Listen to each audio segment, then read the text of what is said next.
LBRY is developed and run by LBRY Inc., who has been battling silently with the SEC for something like 3 years.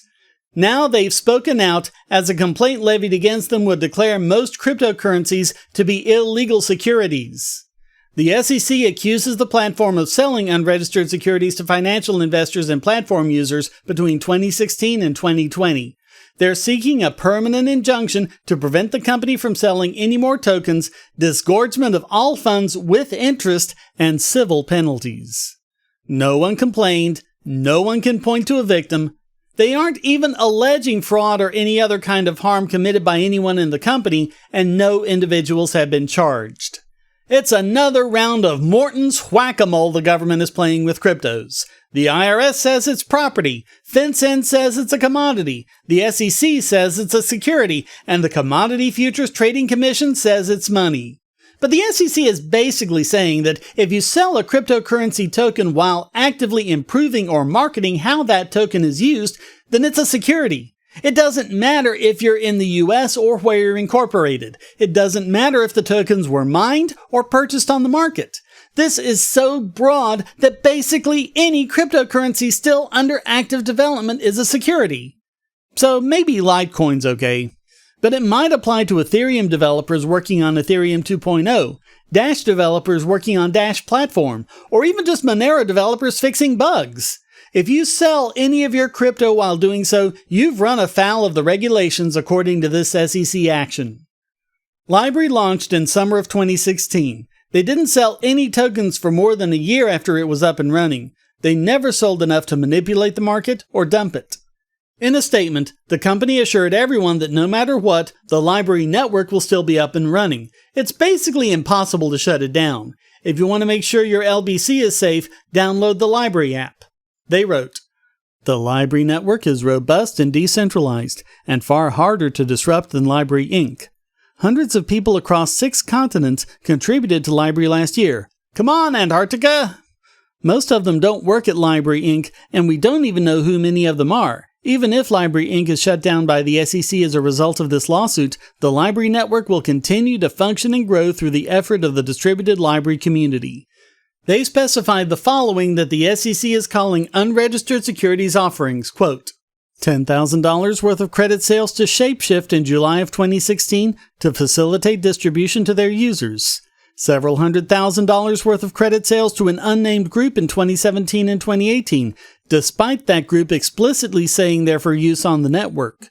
And several $1 million worth of credit sales on exchanges over a period of several years only after the LBRY protocol was completely functional and had been in use for over a year, and always a small portion of private sales. They've even called tipping 25 cents worth of credits an unregistered security transaction that must be registered and tracked. Imagine having to do that every time you purchase a cup of coffee or a pack of gum. They wrote, "We do not believe that the LBRY credit is a security subject to SEC regulation. The SEC claims the credits have no use other than speculation, which contradicts the facts and history of experience on LBRY.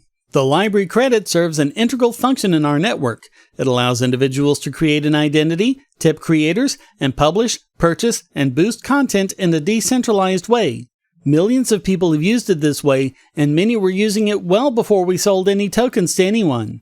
The SEC is completely ignoring this." They also point out, quote, "The SEC is not alleging fraud. LBRY Inc. conducted no ICO. LBRY Inc. did not breach any fiduciary duties. LBRY Inc. at no time indicated that LBRY credits were an investment, and consistently discouraged purchasing credits for this purpose.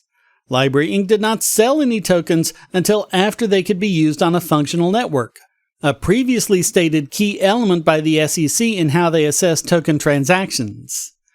As for their attempts to settle, the company wrote, "The SEC declined to offer any terms that would have made it viable for U.S. citizens to exchange tokens or to allow LBRY Inc. to continue to operate. We were willing to give them a pound of flesh, but they were only interested in our head." And as is typical of regulators and other bureaucrats, quote, "We repeatedly asked the SEC for guidance on how it would be possible to run the company legally. The SEC said that they could not tell us how to operate legally, but could only tell us that we were breaking the law." In addition to being a big threat to blockchain technology companies, quote, This case is also chilling for the startup scene in the United States more generally. We've acted in extremely good faith, attempted to follow all the rules, and complied with the SEC at every turn. We would be hesitant to start another company in the United States in any cutting-edge field, as cutting-edge fields frequently have unclear regulations. The company says they've already spent more than $1 million in legal fees. LBRY Inc. CEO Jeremy Kauffman gave some more information on Twitter. Quote, "We've spent several hours attempting to get a Harvard-educated securities regulator to understand that in a market in which a good is freely traded, it is impossible to fix the price. He literally brought it up again in a call the other day. Why can't you just make all credits always be worth 10 cents? Hey, Kauffman, he's from Harvard. He doesn't understand economics." Quote, "The regulators continue to assert that LBRY was not a finished technology. I asked them if they could name a single online technology they use that does not continue to undergo improvements. They could not." He points out this is a big reason why all cryptocurrency is at risk. Now check out this idiocy. The regulators asked for every version of the LBRY.com website. We told them it was available publicly online via GitHub. For those of you who don't know, GitHub records everything, every last little typo fix. You can walk through the entire history of the site and see the changes in as granular a way as you want. It's all publicly available, and it's exactly what the SEC asked for. And could you possibly want any company more open than LBRY Inc.? Anything you could possibly want to know about how they operate and their history is publicly available, right at your fingertips. After glazing over and drooling on themselves, the SEC asked again for what they'd just been given. Apparently they don't even understand how web development works. Quote, "We ended up having to print out copies of the website at regular intervals throughout history and mail them." Unbelievable! They're taking this action against cryptocurrencies and they don't even understand how GitHub works?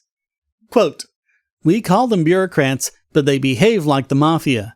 The SEC refused to put things in writing and regularly threatened us with busy work and to run up costs because we refuse to concede that all cryptocurrencies are securities. I have a lot more stories like this." The company doesn't expect the matter to be resolved in 2021. But seriously, they don't even know how to develop websites or even simple software?